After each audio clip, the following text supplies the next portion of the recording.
حضرت آدم علیہ السلام جب انسان نے پہلے اس زمین پر قدم رکھا تو اللہ نے انسان کو دنیا میں بھیجنے سے پہلے انسان کے زندہ رہنے کے لیے تمام سامان پیدا فرمایا۔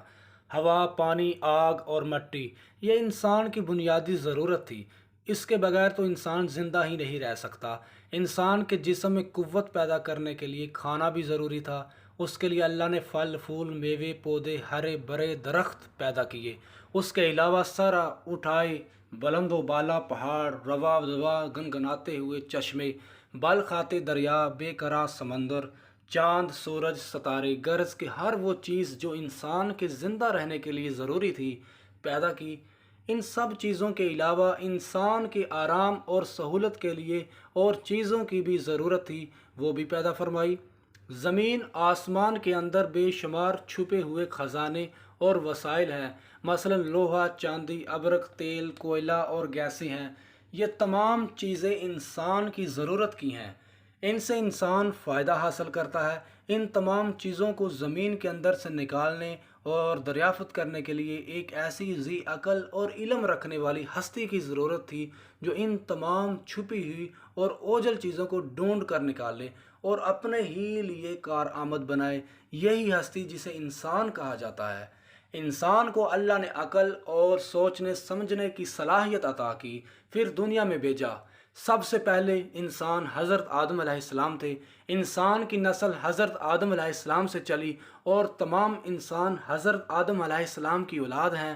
اللہ تعالیٰ نے حضرت آدم علیہ السلام کو پیدا کرنے کے لیے ارادہ ظاہر کیا اور فرشتوں سے کہا، میں زمین پر اپنا خلیفہ بنانے والا ہوں۔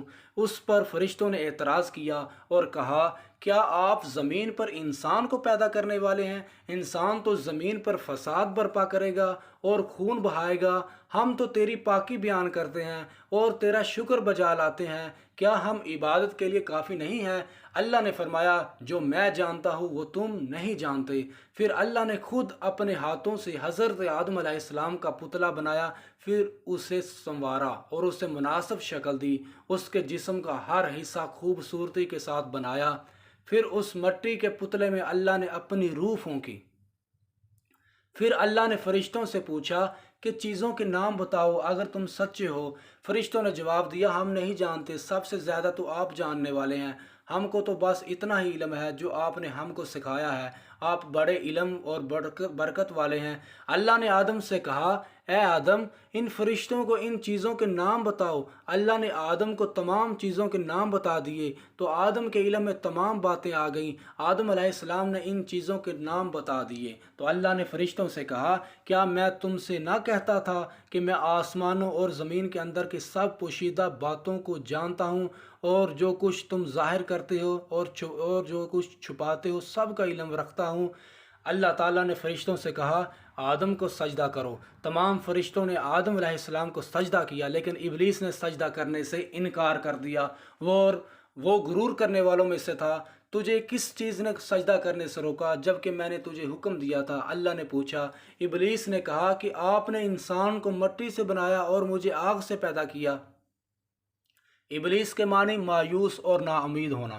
اس لیے کہا گیا ہے کہ جو شخص اللہ سے نا امید ہوتا ہے وہ ابلیس کے تابع ہوتا ہے۔ جو لوگ ابلیس اور شیطان کے بہکاوے میں آ جاتے ہیں وہ پست ہمت ہوتے ہیں۔ جو فرائض ان کے ذمہ ہوتے ہیں وہ ادا نہیں کرتے اور ذلیل و خوار ہوتے ہیں۔ جب ابلیس نے سجدہ کرنے سے انکار کیا تو اللہ نے فرمایا، تو آسمان سے اتر، تو نے تکبر کیا اور تو ذلیل و خوار ہوا۔ ابلیس نے کہا کہ مجھے اس قیامت کے دن تک مہلت دیجیے۔ اس پر اللہ نے فرمایا، تجھے مہلت دی گئی۔ ابلیس نے کہا، میں تیرے بندوں کو گمراہ کروں گا اور ہر طرف سے ان کو گھیرے میں رکھوں گا، وہ تیرا شکر بھی نہیں کریں گے۔ اللہ تعالیٰ نے حضرت آدم علیہ السلام کو حکم دیا کہ اے آدم، تم اور تمہاری بیوی وحشت میں رہو اور جو کچھ کھانا ہے فراغت سے کھاؤ، اور ایک خاص درخت کی طرف اشارہ کرتے ہوئے کہا کہ اس درخت کی طرف نہ جانا ورنہ تم ظالم قرار دیے جاؤ گے۔ چنانچہ آدم علیہ السلام اور حضرت بی بی حوا آرام سے رہنے لگے تو شیطان نے دونوں کے دلوں میں وسوسہ ڈالا کہ تمہارے رب نے تم دونوں کو اس درخت کے قریب جانے سے اس لیے منع فرمایا کہ کہیں ایسا نہ ہو کہ تم ہمیشہ ہمیشہ کے لیے زندہ رہنے لگو۔ میں تمہارا خیر خواہ ہوں اور تم دونوں کی بھلائی چاہتا ہوں۔ شیطان کے فریب میں آ کر حضرت آدم اور حوا نے درخت کا پھل چکھا تو دونوں وحشتی لباس سے محروم ہو گئے، ان کے جسم سے وحشت کا لباس اتر گیا۔ دونوں اپنے اوپر جنت کے پتے جوڑ جوڑ کر رکھنے لگے۔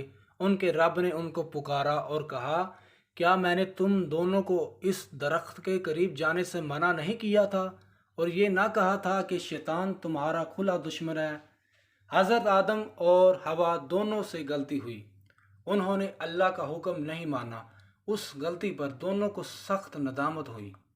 آدم علیہ السلام نے اللہ سے معافی طلب کی اور دعا کی، اے میرے رب، ہم نے اپنے نفس پر ظلم کیا، اگر آپ ہم پر رحم نہ کریں اور ہماری مغفرت نہ کریں تو ہم نقصان اٹھانے والوں میں ہوں گے۔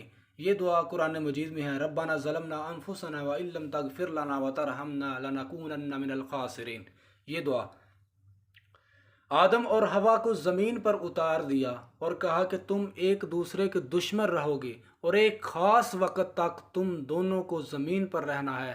میری طرف سے کوئی ہدایت آئے تو جو شخص اس ہدایت کو مانے گا نہ انہیں کسی بات کا اندیشہ ہوگا نہ کوئی غم۔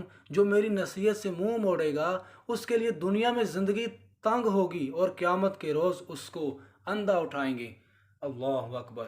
جب حضرت آدم علیہ السلام آسمان سے اتر کر زمین پر آئے تو وہ فرشتوں کی پاکیزہ باتیں سننے سے محروم ہو گئے، اس لیے دل اداس رہنے لگا۔ آپ نے اللہ سے دعا کی اور عرض کیا کہ میں تو فرشتوں کی صحبت سے محروم ہو گیا ہوں۔ اس پر اللہ نے فرمایا، آپ مکہ معظمہ جائیں، وہاں میرا گھر تعمیر کریں، اس کا طواف کریں اور نماز پڑھیں۔ چنانچہ آپ علیہ السلام جبریل امین کے ساتھ مکہ معظمہ گئے، وہاں کعبہ کی بنیاد رکھی، نماز پڑھی اور طواف کیا۔ حضرت آدم علیہ السلام کے واقعہ سے ہمیں سبق ملتا ہے کہ جس کام کو اللہ نے کرنے سے منع فرمایا ہے وہ نہ کرے، جو کام کرنے کا حکم دیا ہے وہی کرے۔ یہی عبادت ہے، عبادت نیکی ہے، نیکی عبادت ہے۔ بے شک۔ Thanks for watching, please subscribe my YouTube channel Urdu world story, اور مزید اچھی ویڈیوز کے لیے لائک، شیئر اور کمنٹس میں اپنی رائے کا اظہار کریں۔ جزاک اللہ خیرہ۔ اللہ حافظ۔ اپنی دعاؤں میں یاد رکھیں۔ ملتے ہیں نیکسٹ ویڈیو کے ساتھ۔